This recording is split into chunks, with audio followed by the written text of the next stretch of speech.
Assalamualaikum warahmatullahi wabarakatuh. Saudaraku yang dirahmati oleh Allah, banyak sekali tentang suatu hal yang saudara-saudara kita belum banyak tahu. Satu hal yang mau saya ceritakan ada tentang penyakit. Penyakit itu akan muncul bahwasanya penyakit itu harus diobati oleh ahlinya. Memang betul. Tapi apakah Islam itu tidak ada bagaimana menyelesaikan penyakit tersebut? Insya Allah ada, cuma belum ada yang bisa membuka. Mudah-mudahan ini ada gambaran, dan atas izin Allah Ta'ala saya bisa memberikan gambaran bagaimana penyakit itu bisa muncul pada diri kita. Saudaraku yang dirahmati oleh Allah, sebenarnya penyakit itu akan muncul dari salah satu hal, yaitu salah satu ayatnya, wa ma asobakum min musibatin fabima kasabat aydikum. Artinya adalah apa saja musibah yang engkau terima itu disebabkan dari buah tanganmu sendiri. Nah, musibah ini adalah yang terkena kita, yang mengenai kita. Itu disebabkan dari buah tangan kita. Buah tangan itu maksudnya adalah perbuatan kita yang tidak baik di hadapan Allah. Perbuatan kita yang tidak baik melawan aturan Allah. Perbuatan-perbuatan zalim, perbuatan yang memang dilarang oleh Allah Ta'ala, tapi kita kerjakan. Sebenarnya awalnya dari sana. Nah, bagaimana orang itu bisa menyelesaikan? Kalau memang seorang itu memang sudah terkena penyakit, kalau itu dari perbuatan tidak baik, ambillah ayat yang lain. Wasari'u ila maghfirati min rabbikum. Sudah sangat jelas. Dan bersegeralah kamu ke dalam ampunan Allah. Jadi sudah tidak perlu menunggu waktu lagi. Kalau sudah sakit, ayo mohon ampunan kepada Allah Ta'ala. Itu anjuran Allah. Dan itu juga merupakan ketakwaan kita kepada Allah Ta'ala. Kalau kita berbuat salah, ayo memohon ampunan. Ubahnya ayat-ayatnya yang menyuruh kita mohon ampun. Tapi kita hanya habis sholat, mohon ampun, istighfar 3 kali, selesai. Padahal dalam hadisnya Rasul itu memohon ampun kepada Allah Ta'ala lebih dari 100 kali. Nah, itu harus kita pahami. Rasulullah yang dijamin masuk surga, beliau pun tetap memohon ampun kepada Allah Ta'ala dengan banyak. Apalagi kita. Saudaraku yang dirahmati oleh Allah, sebenarnya kalau kita mau memahami dan kalau kita mau mengerti betul, insya Allah bisa. Dan sangat mudah. Kalau umpamanya, kalau kita sakit langsung beli obat, kemudian sembuh, beli obat sembuh. Pertanyaannya, kalau kita memang benar-benar mencoba belajar menjadi seseorang yang takwa pada Allah Ta'ala, kalau obat tersebut itu menjadikan kita sembuh, apakah kita tidak berpaling dari Allah Ta'ala sehingga kita menjadikan obat inilah penolong saya? Kalau kita sudah seperti itu, di hadapan Allah Ta'ala kita tercatat bahwa kita menuhankan obat itu penolong. Padahal di dalam Quran dijelaskan tidak boleh seperti itu. Wa ma antum bi mu'jizina fil ard wa ma lakum min dunillahi min waliyyin wala nasir. Dan kamu tidak akan dapat melepaskan diri dari musibah Allah di muka bumi. Dan bagimu tidak ada seorang pelindung dan penolong kecuali Allah. Belum tentu obat tersebut itu yang menolong kita. Belum tentu. Banyak saudara-saudara kita yang berobat, minum obatnya hebat, tapi tetap aja mati. Nah, disitulah kita tidak paham. Ayolah kita kembali ke jalan Allah. Yang menjadikan kita sakit itu perilaku kita, perbuatan kita yang tidak baik. Dari mulai momennya, kalau kita sakit apa? Kalau kita sakit batuk, itu diawali dari cara bicara kita itu keburu-buru. Kalau kita itu sariawan, itu diawali cara bicara kita itu ketus, tidak enak didengar oleh orang lain, menyakitkan hati orang lain. Kalau kita terkena radang tenggorokan, kalau bicara itu nadanya tinggi, itu awalnya. Dan itu tidak baik di hadapan Allah Ta'ala. Apanya yang baik? Kalau kita pusing, di situ ada suuzon, di situ ada curiga, kita berpikir. Di situ kita merasa benar, ada di dalam otak kita. Apakah itu perbuatan baik? Tidak di hadapan Allah Ta'ala. Dan banyak hal. Kalau paru-paru kita itu sakit, TBC barangkali. Apakah kita sadar bahwa kesannya kita itu senantiasa menyimpan marah? Kita orang yang udah pendiam, tapi kita sering menyimpan marah-marah yang disimpan. Dan itu bisa menjadikan TB. Dan semua hal. Nah, kalau kita sudah sakit, langsung lari ke dokter. Boleh sih, tetapi harus satu syarat. Mohon ampunlah dulu pada Allah Ta'ala. Kalau memang belum diberi kesembuhan oleh Allah Ta'ala, baru berdoa, ya Allah izinkan saya berobat ke rumah sakit atau ke dokter. Mudah-mudahan Engkau berikan kesembuhanku melalui mereka. Tetap itu berdoa. Tapi apakah kita itu sering berdoa seperti itu kalau kita sakit? Yakin? Itulah kita sebagai manusia. Itulah kita sebagai hamba Allah yang masih penuh kehinaan, lupa. Saudaraku yang dirahmati oleh Allah, satu hal yang salah yang bisa menjadikan seseorang meninggal itu adalah kalau kita salah atau dosa kepada orang tua. Mau memaki orang tua, mau memarahi orang tua, merendahkan orang tua, nanti hasilnya adalah mati. Jadi kalau seseorang mati di umur di bawah 45 tahun, biasanya dia bermasalah dengan orang tuanya. Siapapun. Kenapa saya cerita seperti itu? Karena saya meneliti. Setiap kali orang itu bersalah dengan suami atau istrinya, sembuhnya gampang.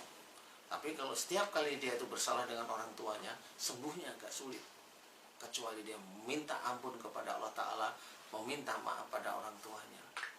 Mudah-mudahan dia tulus, sehingga disitulah Allah baru mengeluarkan penyakit-penyakitnya. Jadi kalau dia tidak bisa meminta maaf kepada orang tuanya, ya dia akan merasakan wala tulqu bi aidikum ila tahluka, dan janganlah kamu menjerumuskan dirimu ke dalam kebinasaan. Kalau kita melawan orang tua, padahal Allah menyuruh kita berkata aja sama orang tua, itu dilarang. Apalagi kita menghardik, apalagi kita marah, apalagi kita benci. Maukah kita meninggal dalam kondisi berbuat jahat? Dalam salah satu firman Allah Ta'ala, kalau seseorang berbuat kejahatan, kemudian dia belum meminta ampun kepada Allah Ta'ala, kemudian dia meninggal, itu dosanya belum diampuni oleh Allah Ta'ala. Maukah kita seperti itu? Mudah-mudahan kita termasuk bukan golongan yang seperti itu.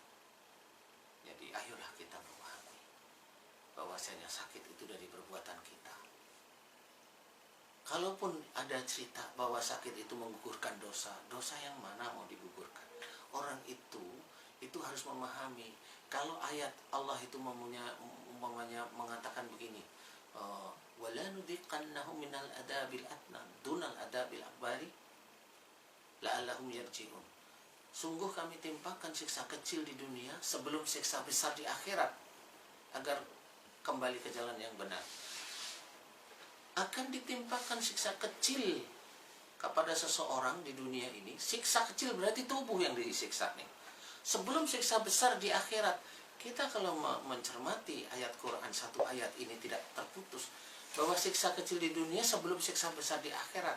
Saudaraku yang dirahmati oleh Allah Ta'ala, kalau Allah memberikan saat ini kepada seseorang siksa kecil di dunia,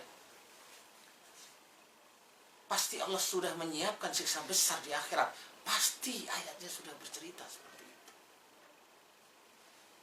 Sudah pasti. Nah, bagaimana caranya memutus? Mohon ampun kalau Allah sudah memberikan siksa kecil kita di dunia. Mohon ampun, kita putus di situ. Mohon ampun kepada Allah Ta'ala. Apa kesalahan kita kepada Allah Ta'ala? Apa kesalahan kita kepada Allah Ta'ala? Mohon ampun. Sehingga nanti penyakit yang muncul pada waktu di dunia ini dihilangkan oleh Allah Ta'ala. Mudah-mudahan dari permohonan ampunan kita kepada Allah Ta'ala, kemudian kita berbuat baik kepada Allah Ta'ala, sama, nanti Allah akan mengampuni. Ilal ladzina tabu wa aslahu wa bayanu faulaika atubu alaihim. Ilal ladzina tabu, mereka yang telah taubat. Jadi pada waktu seseorang itu diberi siksa kecil oleh Allah Ta'ala, diberi penyakit oleh Allah Ta'ala, masuklah ke ayat tersebut.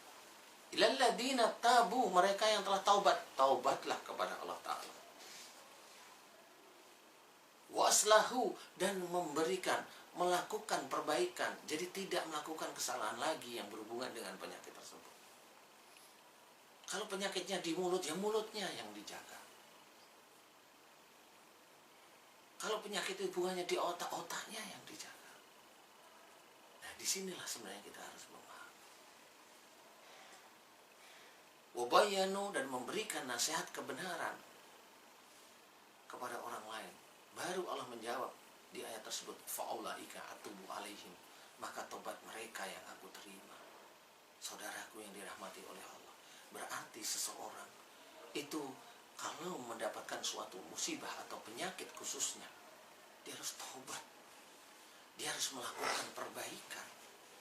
Kalau dia melakukan, dia diberi oleh Allah Ta'ala sakit, kemudian dia sembuh, jangan berbangga bahwa itu sembuh. Itu karena karunia Allah. Walaupun kita tidak minta ampun kepada Allah Ta'ala, tetapi Allah masih memberikan kesembuhan atas penyakit kita. Begitu sayangnya Allah kepada kita. Tapi kita sebagai hamba Allah begitu tidak tahu hati kepada Allah. Masih berbangga. Saya kemarin sakit kanker, saya dioperasi.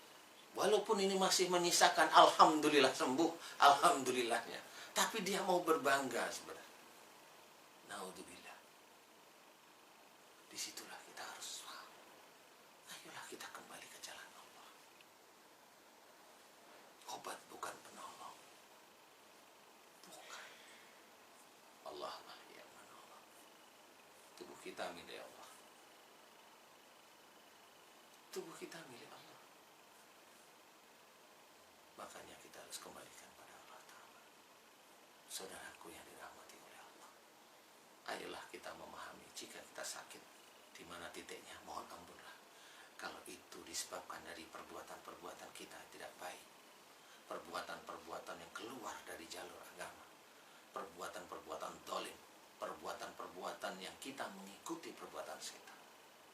Saudaraku yang dirahmati oleh Allah, ayolah kita berperilaku baik seperti Rasulullah, berkata yang lembut, berpikiran yang senantiasa positif, melakukan hal-hal tidak kasar, sikap kita tidak keras, hati kita tidak kasar, senantiasa pada siapapun, apalagi suami istri, kepada anak-anak kita, kepada saudara-saudara kita, teman-teman kita. Ayo kita kerjakan kebaikan demi kebaikan.